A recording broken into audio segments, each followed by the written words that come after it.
ವಿಷಯ ಮೇಡಮ್, ಈಗ ನಾನಿರೋದು ಲೇಔಟ್ ಅಲ್ಲಿ ಇದ್ದೀನಿ. ಆ ಲೇಔಟ್ ಅಲ್ಲಿ ಏನಾಗ್ತಾ ಇದೆ ಅಂದ್ರೆ ಬ್ರಿಕ್ ಫೀಲ್ಡ್ ಸರ್ಕಸ್ ಅಂತ ಲೇಔಟ್ ಅಲ್ಲಿ ಮುಂದ್ಗಡೆ ರೋಡ್ ಮೊದಲು 2012 ಅಪ್ರೂವಲ್ ತಗೊಂಡೋವಾಗ ರೋಡ್ ಕರೆಕ್ಟಾಗಿ ತೋರಿಸಿದ್ದಾರೆ. ಆ ನಂತರ ಅಪ್ರೂವಲ್ ಆದ್ಮೇಲೆ ರೋಡ್ನ 12 ಅಡಿ ಮಾಡಿಕೊಂಡು ಅದನ್ನ ಮಾರಾಟ ಆಗಿರ್ತದೆ. ಮಾರಾಟ ಆಗಿರೋದನ್ನ ಸಂಪೂರ್ಣ ದಾಖಲೆಗಳನ್ನ PM ರೆಡ್ಡಿ ಇರೋದ್ರಿಂದ ಅವಾಗಿಂದ ಇವತ್ತಿನವರೆಗೂ ಹೋರಾಟ ಮಾಡ್ಕೊಂಡು ಬರ್ತಾರೆ ಇದ್ದೀರಿ. ಇವತ್ತಿಗೆ ಡೆಮೊಲೇಷನ್ ಮಾಡಿಸಿಲ್ಲ. ಒಂದು ಸೆಕೆಂಡ್ ಅದೇ ಲೇಔಟ್ ಅಲ್ಲಿ ನಿಮ್ಮ CA ಸೈಟ್ ಅಲ್ಲಿ ದೊಡ್ಡದಾಗಿರುವಂತ ಒಂದು ಕ್ಲಬ್ ಹೌಸ್ ಕಟ್ಟಿದ್ದಾರೆ, ಸ್ವಿಮ್ಮಿಂಗ್ ಪೂಲ್ ಕಟ್ಟಿದ್ದಾರೆ. ಅದಕ್ಕೆ ಯಾವುದೇ ನಿಮ್ಮ ಕಡೆಯಿಂದ ಒಂದು ಅಪ್ರೂವಲ್ ಇಲ್ಲ CA ಸೈಟ್ ಅಲ್ಲಿ ಮೇಡಮ್. ಇದು ನಡೀತಾ ಇರುವ ಅಲ್ಲಿದು ಅಕ್ರಮಗಳು. ಇದನ್ನ PM ರೆಡ್ಡಿಯಿಂದ ಮಾಡ್ಕೊಂಡ್ ಬಂದ್ರಿ. PG ರೆಡ್ಡಿಯಿಂದ ಇರೋವಾಗಿಂದ ಕೊಟ್ಟಿದ್ದೀರಿ ಲೆಟರ್ಗಳು.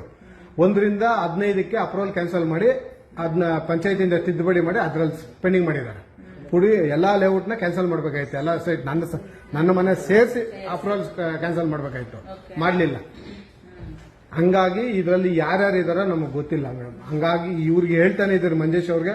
ಆಗ ನಾನು ಇವ್ರಿಗೆ ಹಾಕಿದ್ದೀನಿ ಡೆಮೊಲೇಷನ್ಗೆ. ಆಯ್ತು ಅನ್ಕೊಂಡು ತಿಳ್ಕೊಂಡು ಹೋಗ್ತಾ ಇದ್ದಾರೆ. ಬೆಳಗ್ಗೆಯಿಂದ ಫೋನ್ ಮಾಡ್ತಾ ಇದ್ದೀನಿ, ಅವ್ರ ಫೋನ್ ಸ್ವಿಚ್ ಆಫ್ ಇಲ್ಲ ಇದು ಮಾಡಿದ್ದಾರೆ. ಬಟ್ ಯಾವುದೇ ರೀತಿ ಕೆಲಸ ಇಲ್ಲ. ಅಲ್ಲೇ ಇದೆ. ನಾವು ಇವತ್ತು ಬೇರೆ ಕೆಲಸಕ್ಕೆ ಬಂದಿದ್ರಿ.